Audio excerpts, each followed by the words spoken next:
prestasi, lahirkan profil pelajar Pancasila. Belajar, bergerak, berbagi untuk negeri, kita menjalin kolaborasi.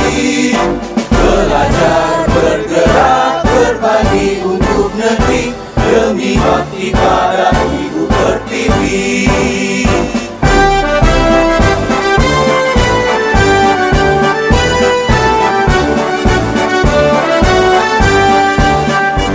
Bulatkan tekad, kuatkan hati, negeri ini. Terima kasih anak-anak. Ngaji bersama sudah selesai ya. Jadi sekarang saatnya 15 menit sebelum pembelajaran dimulai, kalian melaksanakan literasi, membaca buku yang di luar mata pelajarannya ya. Saya tunggu Bapak di sini, kalian 15 menit membaca. Silakan. Berbagi untuk negeri, guru penggerak majukan pendidikan. Guru penggerak menghamba pada murid, kreatif rancang pembelajaran. Hargai potensi, tingkatkan prestasi, lahirkan profil pelajar Pancasila. Belajar, bergerak, berbagi untuk negeri, kita menjalin kolaborasi. Belajar, bergerak, berbagi untuk negeri, demi bakti pada Ibu Pertiwi. Belajar, bergerak, berbagi untuk negeri, kita menjalin kolaborasi. Belajar, bergerak, berbagi untuk negeri, demi bakti pada Ibu Pertiwi. Demi bakti pada Ibu Pertiwi.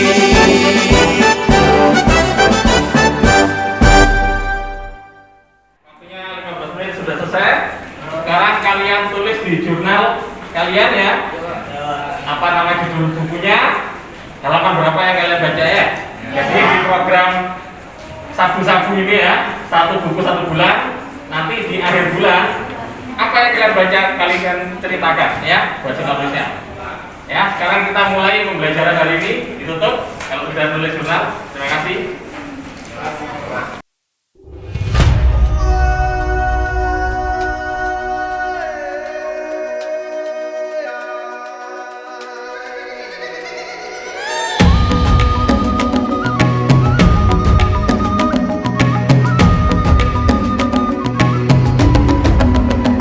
Bangun dan bukalah matamu, saatnya meraih mimpimu.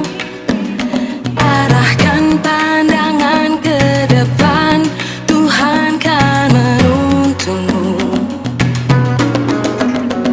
Sadarilah masa berganti, tantangan kan kita hadapi.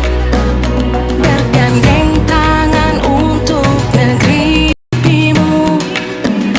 Arahkan pandangan ke depan, Tuhan kan menuntunmu. Sadarilah masa berganti, tantangan kan kita hadapi. Bergandeng tangan untuk negeri, era kita menanti berseri. Kita belajar Pancasila, kita bernafas dalam sila-silanya. Kita belajar Pancasila, ayo kita jaga untuk Indonesia. Bersatu dalam perbedaan. Dengan adanya budaya literasi, sekarang kami semakin senang mengunjungi perpustakaan. Dengan budaya literasi, seperti yang dicontohkan oleh Bapak Tovan, memberikan motivasi dan inspirasi bagi kami selaku rekan guru untuk turut meniru dan melaksanakannya. Sehingga peserta didik kami lebih mudah untuk belajar dan lebih mudah untuk memperluas pengetahuannya. Yang hormat pada kepala sekolah beserta pelajarnya, yang kami hormati pada Bapak Ibu guru yang bisa mengingat, alhamdulillah juga tadi bersyukur kepada Allah SWT yang mana yang dapat hari ini kita masih bisa diberikan kesempatan sehingga bisa berkumpul dalam agenda diseminasi aksi nyata modul 1 Calon Guru Bergerak Angkatan 4 Kabupaten Probolinggo. Dan alhamdulillah kita berterima dari rekan-rekan pendengar ini berkumpul dari satu kelas, itu kelas 8. Saluran salam serta perjuangan pada kepentingan Nabi besar Nabi Muhammad kepada beliau dan mengikuti pemerintahan. Untuk mempersiapkan waktu akhir hari ini yang pertama yaitu sambutan dan kata beberapa kata dari para lainnya.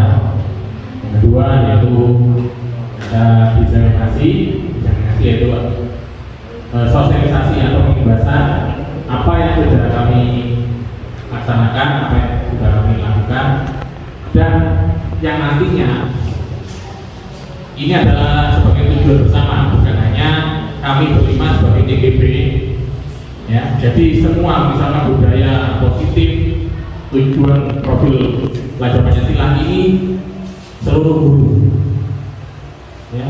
Apalagi apabila kita nanti di tahun ajaran baru kita melaksanakan kurikulum prototipe atau prototype, itu nanti materinya materi profil pelajar Pancasila semua. Jadi ada mapel baru IPAS sama IPS itu full di profil pelajar Pancasila ya. Jadi apabila kita semua bisa saling membagi apa sih profil pelajar Pancasila itu, apa filosofi Ki Hajar Dewantara, apa visi-visi guru penggerak, apa peran dan nilai guru penggerak sampai budaya positif. Ya, yang pertama yaitu sambutan dari Bapak Kepala Sekretaris Banyaknya kepada Bapak Muhammad ini.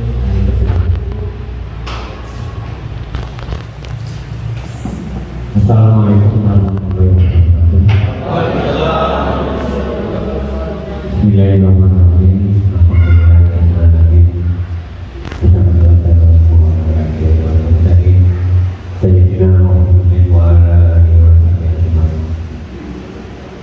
Yang saya hormati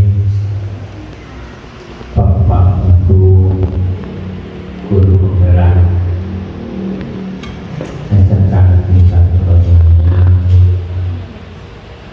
Pak Bapak Dwi Sardono, Bapak Hendro Eko Handoto, Ibu Dia kita Dewi, Bapak Andrai dan ini, dan nanti Bapak Ibu yang dulu dan ini berkenaan. Ini juga banyak kepadatan dari Allah Subhanahu wa Ta'ala yang memberikan nasihat, nikmat kesempatan pada kita sehingga pada hari ini bisa merencanakan dan melaksanakan kegiatan diseminasi aksi nyata modul 1 guru SMK Negeri 1 Banyuwangi. Salam dan salam semoga tetap terlimpahkan pada kita tentang keluarga serta memampukan kita untuk mengikuti keteladanan yang sudah disepakati. Bapak Ibu yang saya hormati, teman kita 5 guru penggerak tahap ini sudah beberapa waktu mengikuti kegiatan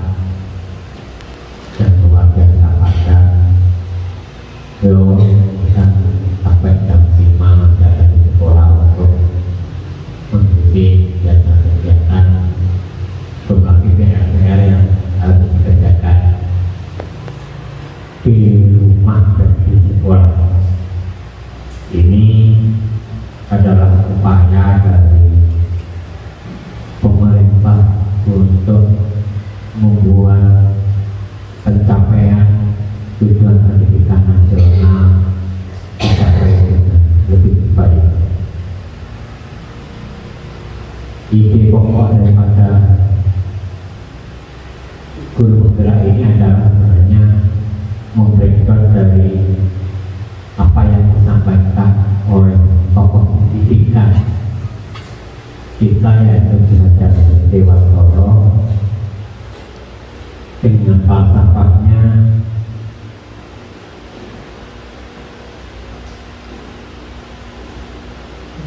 ing arsosum turodo ing madya manungkaso kuri handayani.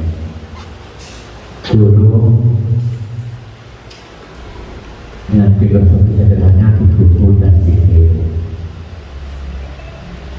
bukan lugu yang guru. Ing arsosum turodo, kalau di depan harus bisa menjadi panutan, dan guru memang ada di depan, memulai mengajar juga di depan, tidak memulai mengajar di belakang siswa, tapi di depan siswa, mengamati, menganalisa, menyimpulkan, kemudian menyampaikan hasil dari apa yang dilakukan oleh siswa pada siswa untuk kemudian dijadikan catatan kegiatan yang akan datang yang lebih baik dan ilmunya lebih barokah. Ing arsosum turodo, di depan memberi contoh. Ing madya manungkaso, di tengah-tengah harus bisa memberikan motivasi, mendorong, menggerakkan, membuat siswa lebih bersemangat lagi, karena kita tahu bersama bahwa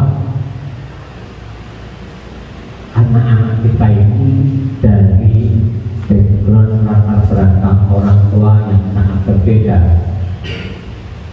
sehingga perlu contoh dan perlu motivasi. Jangan dibiarkan saja hanya kita menyampaikan pembelajaran bla bla bla bla bla, tetapi kemudian tidak ada contoh, tidak ada motivasi. Kemudian yang terakhir, tuturi handayani. Saya melihat filosofi yang diajarkan atau yang disampaikan oleh Bapak yang rumahnya Sakotra. Beliau menyampaikan kepada saya bahwa kita sebagai orang tua, sebagai guru, itu kita ini ibaratnya seperti ujian doka. Ujian doka, filosofi ujian doka. Selama udahnya berjalan di atas kebenaran, kita tidak akan pernah menggunakan campur kita, tidak akan pernah menggunakan teriak kita, tetapi berjalan sesuai dengan ketentuan-ketentuannya ada. Apabila dalam perjalanan kuda ini, jadi anak ini kalau tidak diarahkan akan diarahkan seperti kuda. Kalau kuda itu misalnya harus belok ke kiri, maka kita tarik pelanannya untuk belok ke kiri. Kalau mau harus ke kanan, kita tarik ke kanan. Kalau terlalu cepat, kita tarik supaya tidak terlalu cepat. Kalau itu kecepatannya lebih baik. Kalau terlalu pelan baru kita canggung, kita motivasi lagi. Jadi dari itu ada semacam sementara dua filosofi yang kita ambil dari Ki Hajar Dewantoro. Ingat sesuatu yang dalam membimbing, mengarahkan, mendidik anak, kita berfilosofi seperti ujian udah kalau waktunya belok ya kita tarik supaya belok, kalau waktunya belok ke kiri belok ke kanan. Kemudian kalau sudah lurus ya kita tinggal mengamati saja, menikmati. Kalau terlalu cepat ya kita rem, kalau kurang cepat ya kita berjalan supaya jalannya sesuai dengan apa yang kita harapkan bersama. Bapak Ibu yang saya hormati, ada beberapa hal yang perlu juga disiapkan di bawah itu. Ini nanti akan ada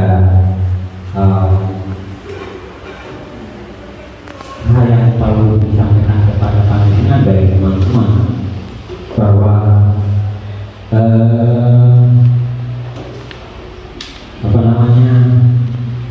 apa yang diperoleh selama ini akan diimbaskan kepada panjenengan. Diimbaskan itu ya karena imbas itu pasti ada kena efeknya, kena siram airnya, kena siram ilmunya ya. Jadi kalau ini sebenarnya mengimbas itu tidak hanya pada individu tetapi juga bisa mengimbas pada lembaga. Kita tahu bersama bahwa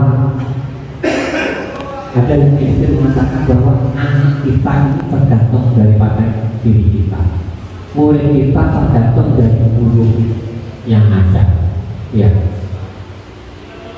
Kalau gurunya rajin, insya Allah anaknya tidak akan rajin. Kalau gurunya disiplin, siswa kita tidak akan disiplin. Karena apa? Sekali lagi bahwa anak kita butuh keteladanan. Orang tua menanam, guru menyiram, ya, supaya hasilnya akan bagus. Kita tidak bisa menyiram kalau tidak ada tanaman. Ya.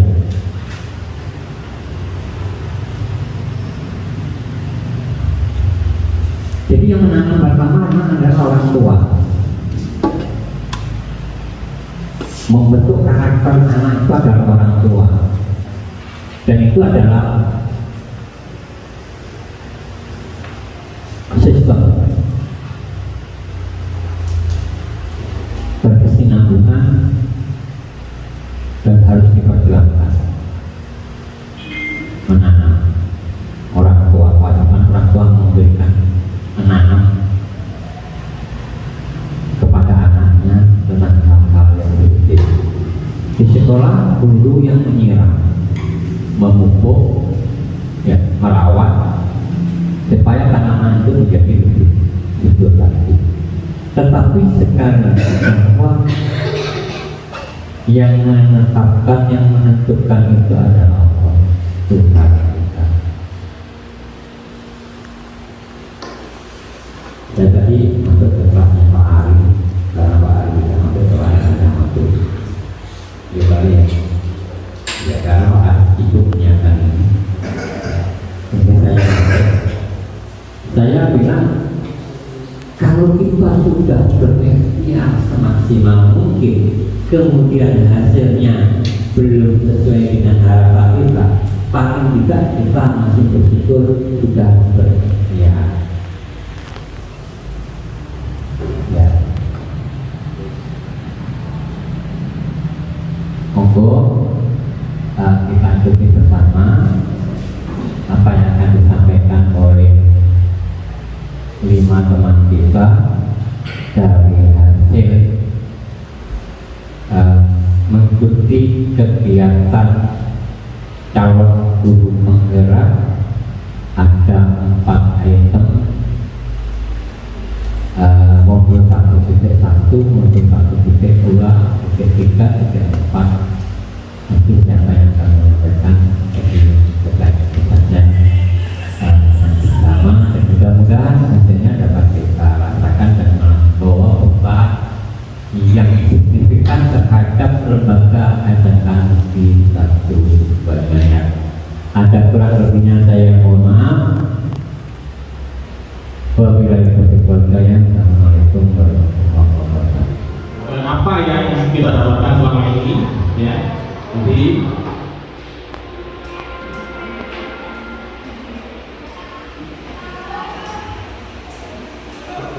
yang pertama tentang filosofi pendidikan Ki Hajar Dewantara.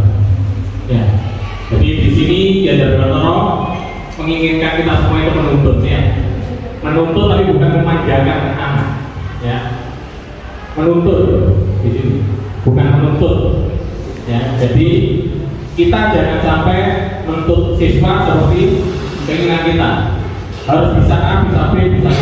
Tapi kita hanya bisa menuntut kodrat mereka sesuai dengan kodratnya masing-masing, ya.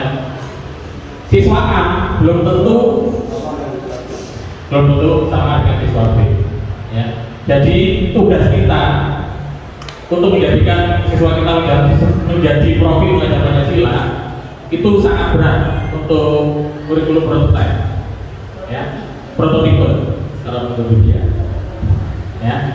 Kalau di prototipe itu nanti kita mengharuskan atau mewajibkan semua guru itu mengenal pribadi masing-masing siswa, ya. Karakternya bagaimana, orang tuanya bagaimana, lingkungannya bagaimana, itu kita harus paham. Jadi kurikulum prototipe itu aslinya kembali ke zamannya Ki Hajar Dewantara. Jadi balik lagi. Memang sekilas kalau kita baca di raportnya juga isinya deskripsi. Jadi siswa A ini tidak bisa matematika tapi bisa ini nantinya seperti itu, ya. Jadi kita semua diwajibkan dan diharuskan membimbing atau menuntut siswa mengetahui ingin menjadi apa dia ke depannya, ya. Misalkan kelas 10 berarti saya kelas 11 harus bisa ini, bisa ini, mampu ini, kompeten di bidang ini, harus paham, ya. Makanya di Merdeka Belajar itu siswa tidak boleh nurut ke orang tua, ya. Rata-rata siswa kita kan bukan hanya nurut ke orang tua tapi nurut ke temannya. Akhirnya sampai kejadian kasusnya anak TKRU yang pindah akuntansi atau anak akuntansi yang pindah ke TKRU, nggak tahu, ya, seperti itu, ya. Jadi kita harus benar-benar menuntut, bukan menuntut.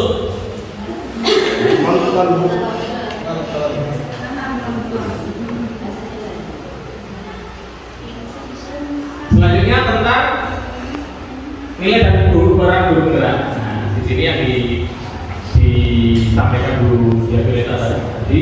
Apa sih nilai dan peran guru penggerak? Dalam mewujudkan Merdeka Belajar sesuai dengan profil belajar Pancasila, seorang guru harus memiliki nilai-nilai seperti mandiri, seperti tadi itu, ya. Mandiri berarti tidak perlu dipaksa, tidak perlu dipecut baru berangkat, ya. Kita bukan kuda atau sapi, ya. Reflektif, apapun yang kita lakukan kita harus merefleksikan sukses atau tidaknya apa yang sudah kita laksanakan. Kan tiap rapat kan mesti tulis apa yang akan dilakukan, rencanakan apa yang akan dilaksanakan. Karena ada beberapa yang literasi yang saya baca, perencanaan itu 60% kesuksesan, ya. Apabila hasilnya tidak sukses berarti kita sudah merencanakan kegagalan, ya. Karena perencanaan yang tepat itu menghasilkan hasil yang tepat, ya. Berikutnya nilai yang diperlukan bagi kita sebagai guru yaitu kolaboratif. Kita tidak bisa berdiri sendiri, ya.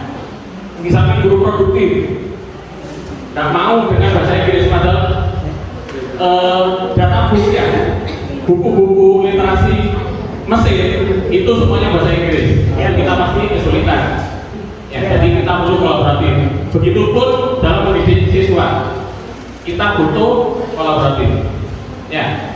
Makanya dulu sebelum 13 itu ada istilahnya team teaching, ya. Walaupun sampai sekarang guru kelas 1 SD itu dalam satu kelas 25 siswa itu 2 guru. Ini untuk teaching untuk kelas 1 SD. Yang berikutnya jadi inovatif dibutuhkan, karena inovatif kita semua biar kota kita berpijak, dibutuhkan inovatif dan rakyat berpihak kepada murid. Ini nilai-nilai yang harus kita kembangkan untuk melaksanakan peran yang pertama sebagai pemimpin pelajaran. Guru adalah pemimpin pelajaran.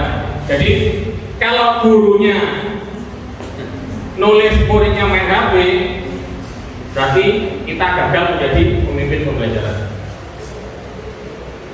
Dulu pernah ada guru sini yang alhamdulillah sudah resign sekarang. Gurunya main HP, muridnya main HP di atas meja belakangnya. Sungguh mengenaskan. Ya, semoga kedepannya di sekolah kita jangan sampai terjadi hal seperti itu. Ya.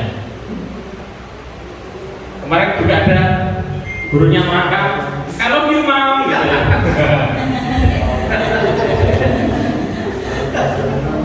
Ya, memang kita bangga kadangnya. Tapi kalau kita berpikir lagi, ya berarti siswa itu bisa melakukan hal di luar pembelajaran. Apalagi yang main sotil di belakang. Ya, nah dulu kan zaman kita SMA mungkin ya, gurunya merangkak di depan, kita main sotil. Itu zaman dulu, sekarang enggak. Itu pemimpin pembelajaran. Yang kedua menggerakkan komunitas praktisi. Komunitas praktisi ini lewat MGMP. MGMP kita jangan membayangkan MGMP itu yang di luar sekolah. Ya, kita galakkan dulu MGMP yang di dalam sekolah. MGMP produktif, MGMP matematika, MGMP agama. Ya, biar nggak rusuh. Ya, biar satu misi. Ya, jadi kita harus bisa berperan untuk menggerakkan komunitas praktisi seperti itu. Ya, buat soal bareng yang satu ABCD, ya ABCD semua. Berikutnya menjadi ikut sebagai guru lain. Ini biasanya dibutuhkan peran ini saat kita pulang dari diklat. Pulang dari diklat kita lakukan pengibasan harusnya. Ya, idealnya seperti itu. Seperti hari ini kita berlima melaksanakan peran kami IDP menjadi ikut sebagai guru lain. Karena apa yang sudah kami peroleh, ilmu apa yang kami dapatkan ini kami ibaskan ke Bapak Ibu sekalian. Berikutnya mendorong kolaborasi antar guru, ini sudah sering kita lakukan, dan mewujudkan kepemimpinan pada murid. Ini yang paling sering tutor sebaya, ya istilahnya tutor sebaya atau rekan sejawat gitu ya.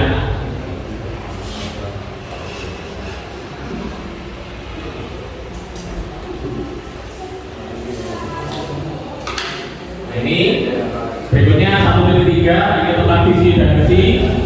Jadi seorang guru harus memiliki visi atau gambaran. Jadi visi itu gambarannya, gambaran apa yang akan kita lakukan, apa yang kita harapkan, apa yang akan kita menjadi tujuan kita. Ya, itu adalah visi. Ya, kita apa yang kita laksanakan. Ya, di sini ada IR seperti yang disampaikan Bu Santi tadi, kemudian apresiatif dan kerja ya tahapannya. Ini visi yang jelas. Kebetulan ini visi saya terwujudnya peserta didik yang berkarakter mandiri kreatif sesuai dengan profil pelajar Pancasila melalui Merdeka Belajar. Gimana Merdeka Belajarnya? Bisa pembelajaran di dalam kelas yang menyenangkan, itu juga Merdeka Belajar. Dengan media pembelajaran yang menyenangkan, efektif, itu juga Merdeka Belajar. Dan yang paling penting di Merdeka Belajar itu intinya berpihak pada murid. Ya. Apa yang dilakukan murid itu harus punya tujuan.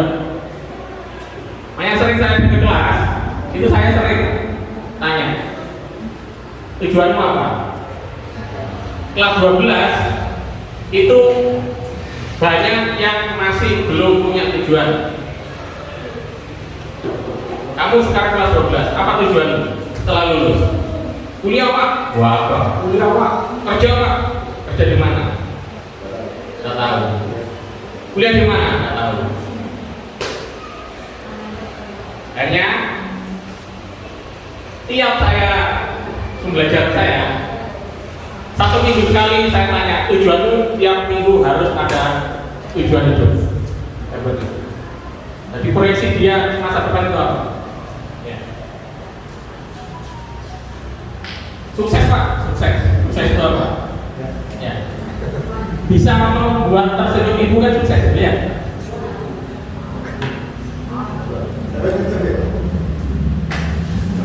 Nah, ini berikutnya keterkaitan dengan budaya positif tadi. Ada antara profil pelajar Pancasila, nilai dan peran, terus visi-misi. Setelah melakukan tahapan baca, maka kita lingkungan sekolah, beberapa sekolah dapat dilakukan untuk menerapkan budaya-budaya positif, pembinaan, pembiasaan. Jadi konsepnya budaya itu adalah pembiasaan. Ya. Karena pembiasaan yang dilakukan sering terus-menerus itu akhirnya menjadi budaya. Apabila kita membiasakan pembohongan, bohong, akhirnya kebohongan itu sendiri adalah sesuatu yang dianggap benar. Ya, maka kita pembiasaan itu harusnya positif. Seperti yang disampaikan tadi mulai A sampai Z sama Pak Ibrahim Pradana. Nah, Ibu yang sendiri seperti tadi ya, yang disampaikan Pak Ari ada 5. Jadi disiplin positif, keyakinan jelas, positif kontrol dulu, budaya dasar manusia dan restitusi. Bukan prostitusi ya.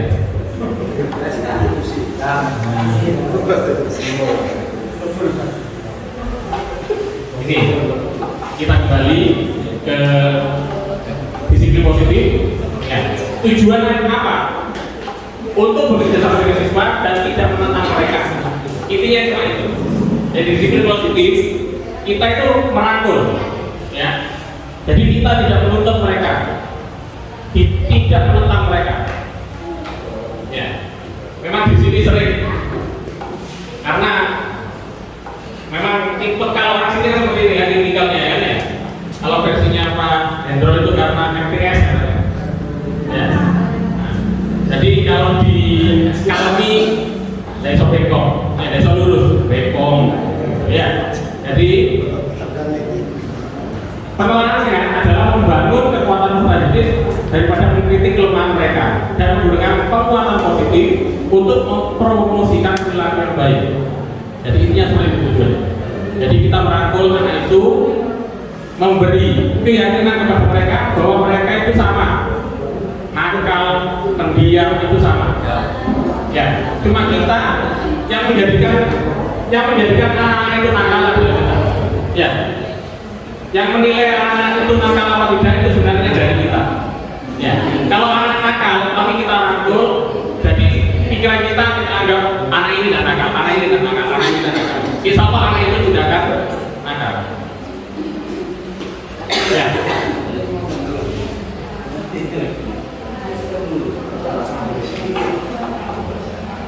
Ya, jadi disiplin diri yang memiliki motivasi internal secara positif. Jadi internalnya sendiri. Ya. Jadi kita tidak memiliki motivasi internal, maka kita memerlukan yang lain untuk mendisiplinkan kita.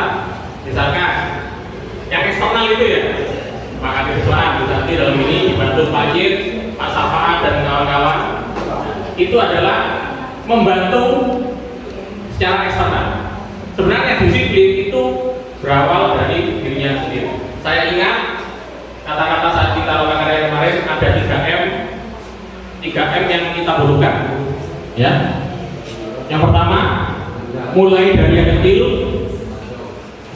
Ya. Mulai melakukan. Yang ketiga, melalui dari diri sendiri. Jadi intinya kita melakukan semuanya itu dari sendiri. diri kita sendiri.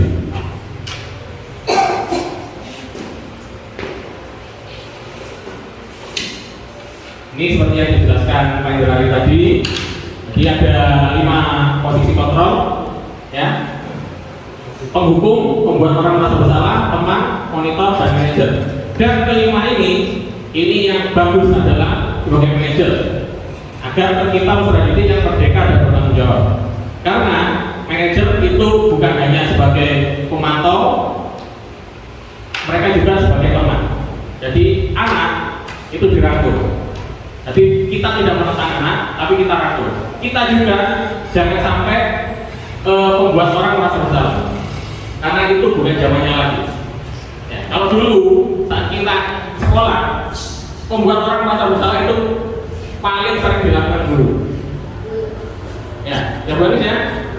Ya Pak. Kamu salah, makanya ayo kita belajar benar. Ya, jadi semoga kita bisa yang minimal sebagai monitor, pemantau. Ya. Muridnya tidur bangun aja maju aja Pak. Misalkan murid yang tidur ya. Nah, murid yang tidur belum tentu gara-gara lapar Bu. Bisa jadi karena membosankan gurunya.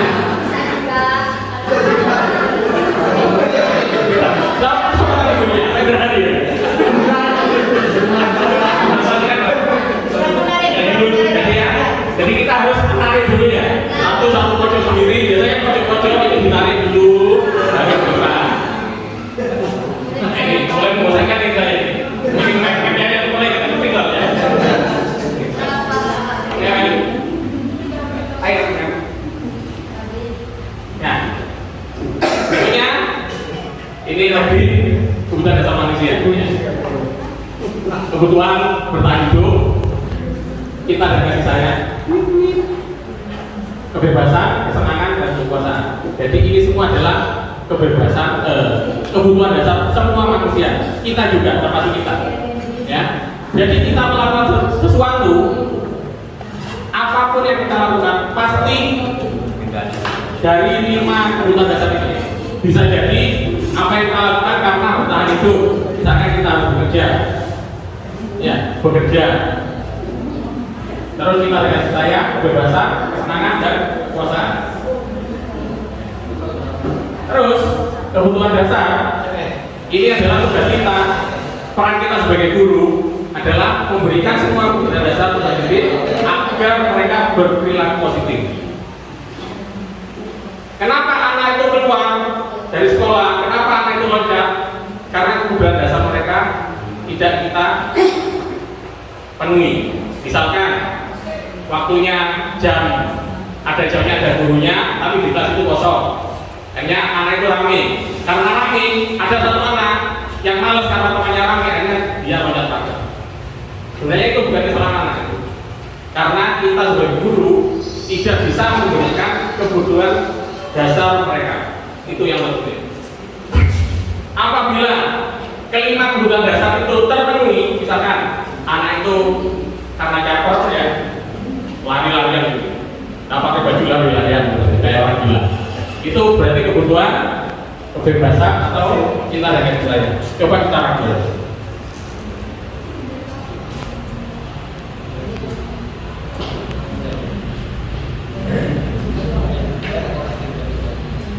Berikutnya ini saya sampaikan keyakinan kelas. Kalau keyakinan kelas itu, kalau kita, bahasa kita, ini adalah kesepakatan kelas. Ya, tiap tahun ajaran baru kita selalu buat kesepakatan kelas kan? Ya Bapak Ibu ya. Misalkan di pelajaran saya, kalian boleh keluar kelas, benar?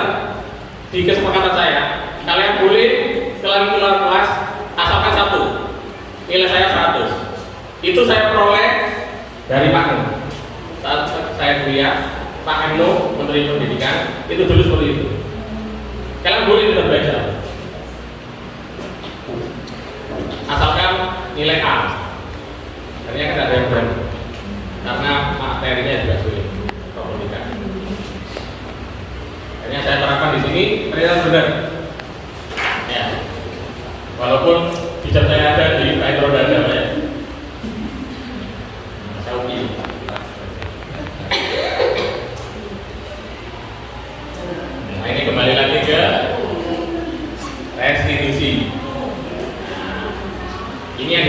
Bu Anis kayaknya restitusi. Ya. Jadi harus ada 3 ya, menstabilkan identitas, validasi tindakan yang salah, dan menanyakan keyakinan apa yang salah dari dia. Ya. Terus kita jangan sampai kita jelaskan menstabilkan identitas itu biar stabil. Jadi kita jelaskan karena sebenarnya yang melakukan kesalahan bukan kamu saja, tetapi kan kamu punya alasan tersendiri. Seperti itu yang kita tanyakan. Rata-rata semua guru kamu yang salah sih, ya. Itulah akhirnya kenapa kita selalu ditentang. Soalnya kita selalu menentang siswa. Coba mulai sekarang kita kembali lagi restitusi dari diri kita sendiri. Walaupun sebenarnya jujur saya masih jauh dari kata benar untuk mengajar, tapi insya Allah saya akan berusaha. Ya. Dan saya ingin mengajak Bapak Ibu semua, monggo kita semua bareng-bareng. Ya. Apa materi yang kita dapatkan hari ini? Budaya apa aja yang bisa kita lakukan di sini? Walaupun budaya atau kebiasaan itu kecil, itu bisa jadi budaya sekolah, bukan hanya budaya kelas, bukan hanya budaya guru. Ya, jadi ini segini restitusi. Nah, ini dokumentasi restitusi yang sudah pernah saya lakukan di kelas Masio. Jadi ini refleksi budaya positif kami, ya. Jadi saya di budaya positif di tugas TGP ini saya menumbuh kembangkan budaya literasi sekolah. Ya, jadi karena literasi masih kurang, ya kita masih jauh. Karena tahapan literasi kan ada 3 kan ya. Tahapan literasi ada 3 itu. Yang pertama kebiasaan, yang kedua pengembangan, yang ketiga include dengan materi. Kita di pembiasaan itu juga masih kurang, ya banyak kekurangan kita karena sebelum pandemi kita mungkin masih bisa karena jam pelajaran 45 menit, 15 menit kepotong untuk membaca itu masih bisa. Sekarang sudah ngaji Indonesia Raya, ketambahan membaca itu kita harus bisa. Ya, makanya nanti apa saya biasanya saya isi dengan itu, nah walaupun hanya 5 menit. Banyak buku apa Pak? Webtoon bisa, webtoon atau pokoknya web, nah novel. Sakti mengatakan kalau tidak salah ya, inquiry apresiatif. Saya pernah mengenal inquiry learning proses seperti pembelajaran yang menekankan kepada anak berpikir kritis dan analitis sehingga menemukan jawaban dari hipotesanya sendiri seperti itu. Kemudian tadi dikatakan untuk mencapai goal maka perlu alat yang disebut bagja, sehingga pengertiannya itu tadi saya walaupun tadi alhamdulillah diikat oleh Pak Taufan, sehingga saya kok seperti itu gitu Bu, maaf ya itu. Kalau alat apa bedanya dengan media pembelajaran seperti itu?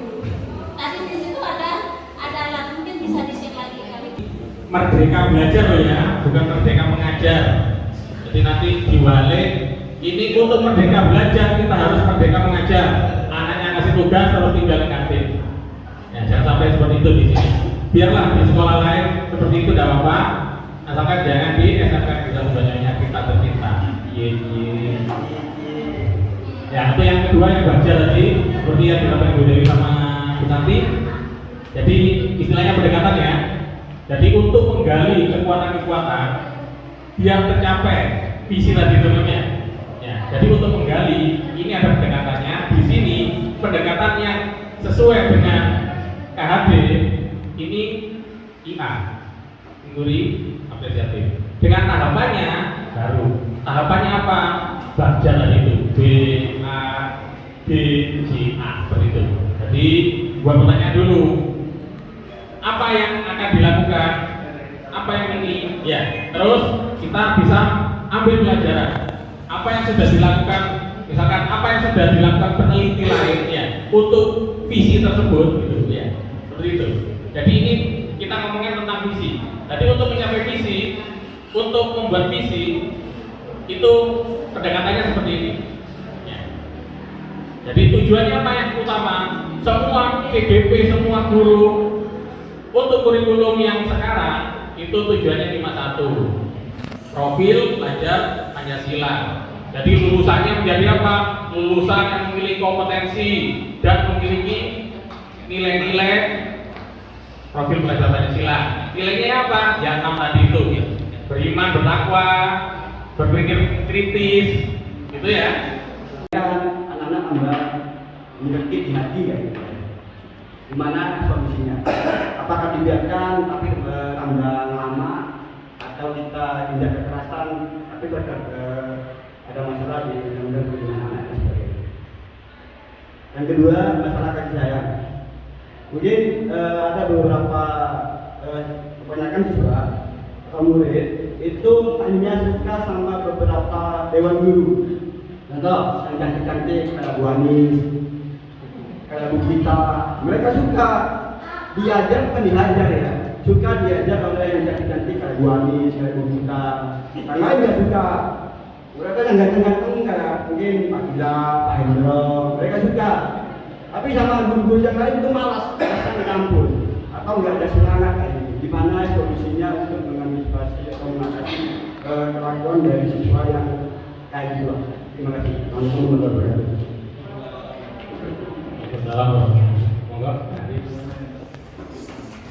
Ya, assalamualaikum warahmatullahi wabarakatuh. Saya akan menjawab yang pertama, pertanyaan dari Francis.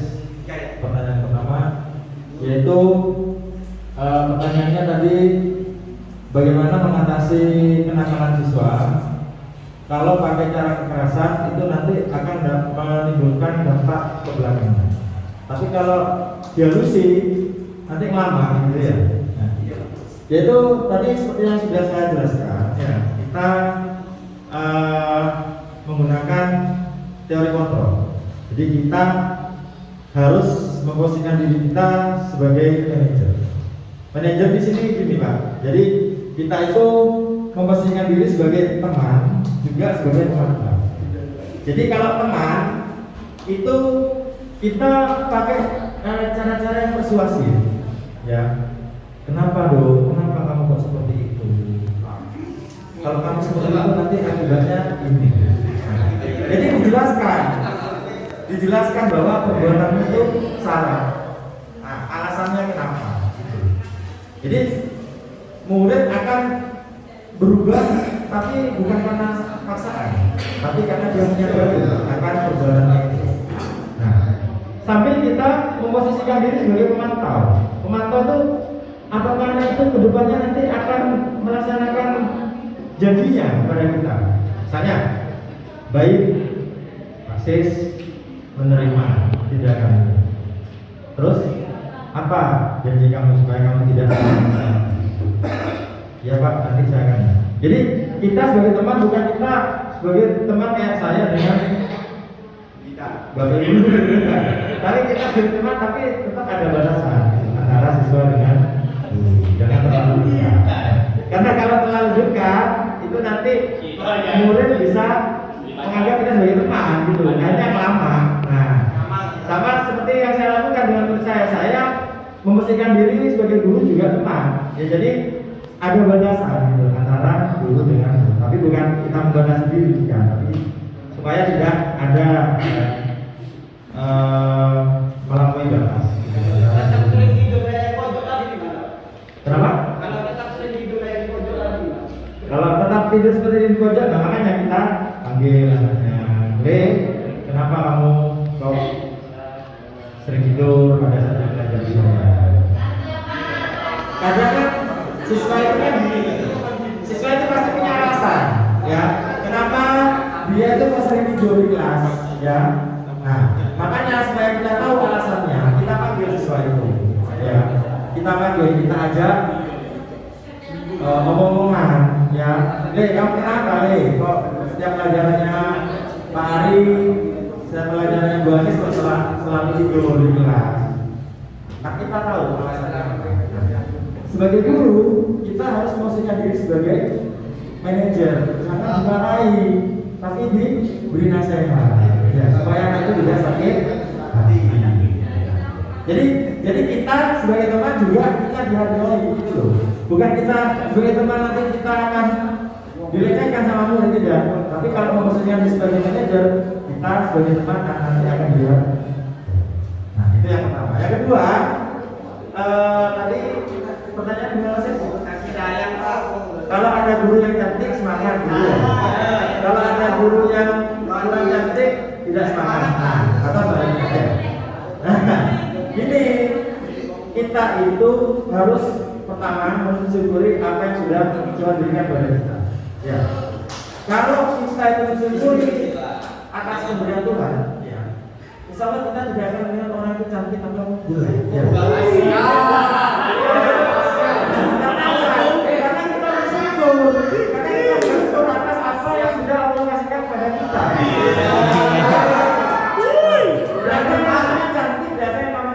Semua itu kalau laki ganteng, kalau perempuan cantik. Syukur. Pertama gimana mengatasi masalah siswa yang seperti itu? Kita kembalikan dulu pada diri kita sendiri.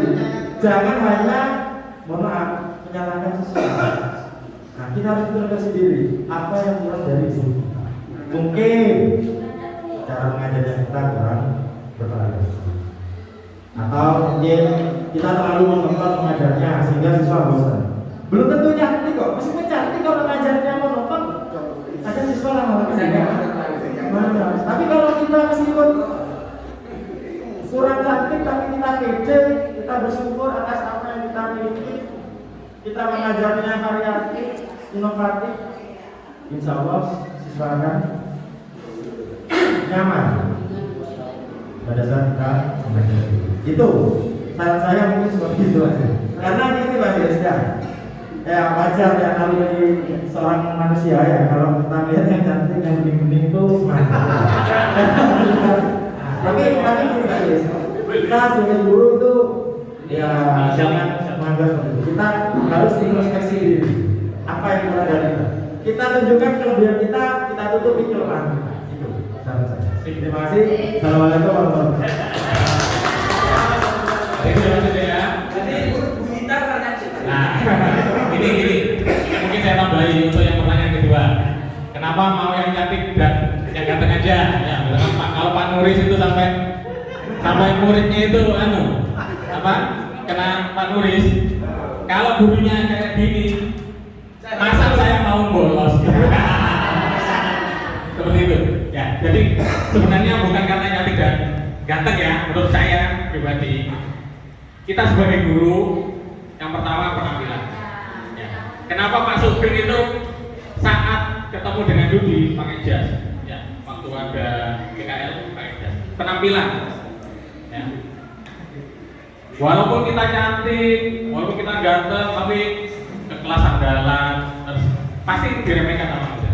Ya. Jadi kita tetap, walaupun kita nggak cantik, kita nggak ganteng, tapi kita tegas. Penampilan, baju disetrika, celana disetrika, pakai sepatu, ya, nggak rembes, sandal, lawas lagi, ya. Insya Allah kita pasti sudah didengar. Ya. Ya, pembelajarannya loh ya ini ya. Ini kita ngomong pembelajaran bukan kiai-kiainya tadi itu. Di luar konteks yang kasusnya Pak Nuris dan Bu Gita mungkin. Nah, itu kan memang beda. Yang pertama bujangnya, bukan cantik karo gantengnya. Ya, itu karena bujang. Ya. Ya.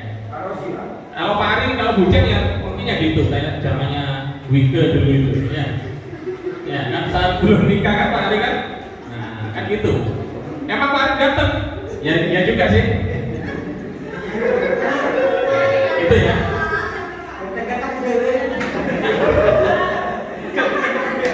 Mungkin kita kembali lagi ke diri kita. Apakah sudah benarkah kita menjadi guru? sudah layakkah kita menjadi guru, apalagi menjadi guru yang profesional. Jadi kita sendiri yang bisa menjawab seperti tadi itu 3M. Yang paling utama adalah mulai dari diri sendiri, nggak usah lihat orang. Yang lain sergap, Bu Anis telat juga nggak lihat-lihat. Tepuk tangan buat Bu Anis. Berarti Bu Anis, nah, contoh buruk.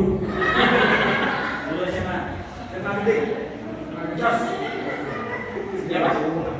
Oh tahu sudah Pak. Sudah teman-teman sudah hafal Pak hari ini. Kasihan. Saya mau menambahkan sedikit. Oh menambahkan. Ya. Tentang tadi ya, merdeka belajar ya.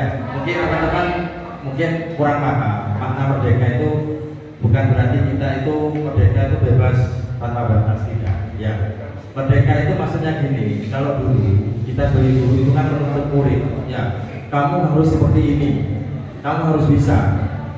Kalau nggak bisa, kamu harus remedi, pokoknya kamu harus bisa. Itu kan intinya. Berarti guru memasangkan kehendak pada murid. Kalau sekarang tidak, ya.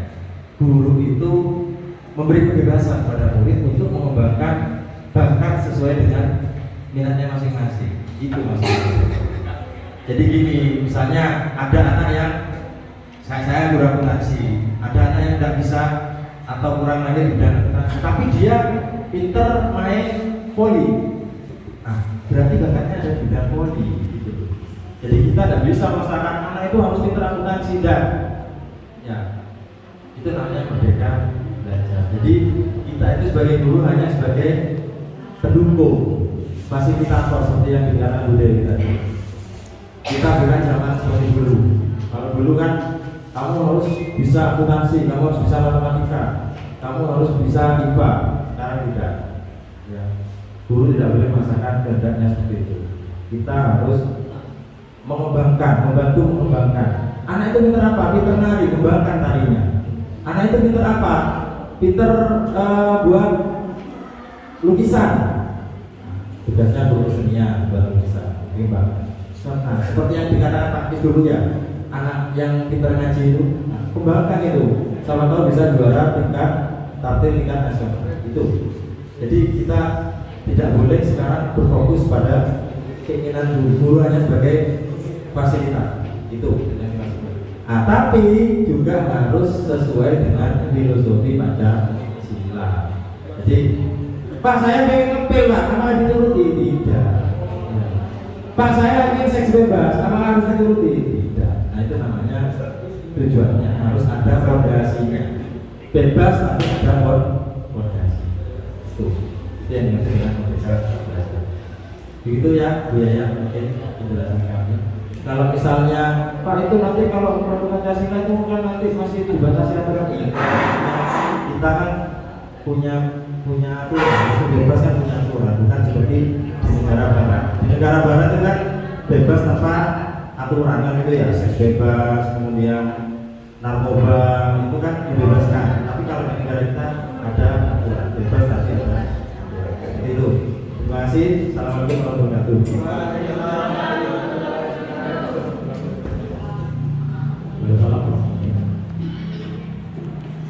Ya, demikian paparan atau diseminasi aksi nyata modul 1 dari kami TGP Angkatan 4 kelas 86 dari SMK 1 Banyuanyar. Alhamdulillah, semoga yang menjadi tujuan dari pemerintah, tujuan dari sekolah pada khususnya bisa tercapai dan terwujud profil pelajar Pancasila. Ya, dari kami kurang